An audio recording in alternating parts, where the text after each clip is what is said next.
പെരുമ്പാവൂരിൽ 2020 സ്ഥാനാർത്ഥി നടി ലക്ഷ്മി പ്രിയയാണ്. നീ പെരുമ്പാവൂരിലേക്ക് ഇനി എത്തുകയാണ് അല്ലേ? അതെ, 100% ആത്മവിശ്വാസമുണ്ട്. എല്ലാവരോടും എനിക്കൊന്നേ പറയാനുള്ളൂ, ഇതൊരു മഹാസംഭവമാണ്. ഞങ്ങൾ കുറച്ച് നാളുകളായിട്ട് ഇതിനെ പറ്റിയിട്ടുള്ള ഡിസ്കഷൻ പിന്നെയും വിചാരിക്കും, വേണോ വേണ്ടയോ എന്ന് വിചാരിക്കും. അയ്യോ, എന്നിട്ട് എന്ത് പറ്റി? പക്ഷേ വേണം എന്നുള്ള തീരുമാനത്തിൽ എത്തുന്നതിന് ഒരുപാട് ചിന്തകളുടെ ഒന്നും ആവശ്യം ഉണ്ടായിരുന്നില്ല. ഇപ്പൊ എടുത്ത തീരുമാനമല്ലേ, പെട്ടെന്ന് മാറ്റിക്കൂടെ? ലക്ഷ്മി പ്രിയ കുറച്ചുകൂടി തുറന്നു പറയുന്ന ഒരാൾ കൂടിയാണ്. അപ്പോ പെരുമ്പാവൂരിലും അത് പ്രതീക്ഷിക്കാം അല്ലേ?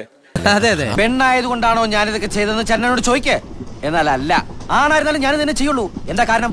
മനുഷ്യത്വം. നമ്മുടെ പ്രധാനപ്പെട്ട നടന്മാരും നടിമാരും ഒക്കെ വരില്ലേ പ്രചാരണത്തിന്? എന്ന് പ്രതീക്ഷിക്കുന്നു. ഞാൻ ആരടുത്തും പറഞ്ഞിട്ടില്ല. അവർക്ക് ഇതൊക്കെ ഭയങ്കര ഞെട്ടലായിരിക്കും. എന്നിട്ട് എന്താ ഒരു സന്തോഷമില്ലാത്ത? നിന്നെ ഏതുണ്ടാക്കുന്നതിന് ഞാനെന്താ സന്തോഷം? ലക്ഷ്മി 2020 ഉണ്ടെന്ന് 24 കണ്ടു എന്നായിരിക്കും ഇപ്പൊ അവര് പറഞ്ഞുകൊണ്ടിരിക്കുന്നത്. ഓ, ഈ ധർമ്മേന്ദ്രയുടെ ചില സമയത്ത് തമാശ കേട്ട ചിരിച്ചിട്ട് കഷത്തിന് നീര് വീഴും. പ്രചരണത്തിന് എല്ലാരും പ്രതീക്ഷിക്കുന്നുണ്ട്. ലാലേട്ടനും ജയറാമേട്ടനും എന്താ പറയാ, മമ്മൂക്കയും സിദ്ദിഖയും ദിലീപേട്ടനും ഒക്കെ വരണം എന്നാണ് എന്റെ ആഗ്രഹം. അത്ര വലിയ ബന്ധങ്ങളിലേക്ക് പോണോ ശിവൻകുട്ടി? റേഷൻ കട മറന്ന് മണ്ണെണ്ണ വാങ്ങണം. ഇനി ആരും സൂത്രം കാണിച്ചു കേട്ടാ. പ്രിയയ്ക്ക് വോട്ടേഴ്സ് ലിസ്റ്റിൽ പേരില്ല. ഇന്ന് നടത്താനിരുന്ന റോഡ് ഷോ മാറ്റിവെച്ചു.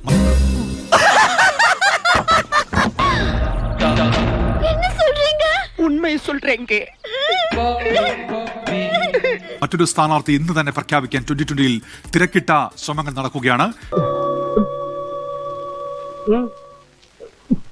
വോട്ടേഴ്സ് ലിസ്റ്റിൽ ലക്ഷ്മി പ്രിയയുടെ പേരില്ല. ഞാനായിട്ട് നിന്നെ ഇവിടെ കയറ്റിയിരുത്തി, ഞാനായിട്ട് തന്നെ നിന്നെ ഇവിടെ ഇറക്കി. വോട്ടേഴ്സ് ലിസ്റ്റിൽ ലക്ഷ്മി പ്രിയയുടെ പേരില്ല. അങ്ങനെയാവുമ്പോൾ മത്സരിക്കാൻ സാധിക്കുകയില്ല.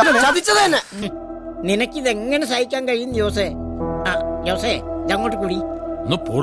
മറ്റൊരാളെ പരിഗണിക്കണമോ പെരുമ്പാവൂരിലേക്ക് എന്നുള്ളതുമാണ് ഇപ്പോൾ 2020 ഏറ്റവും തിരക്കിട്ട ചർച്ചകളുള്ളത്. എന്തൊക്കെ മേളായിരുന്നു, പാട്ട്, ഡാൻസ്, കൂത്ത്.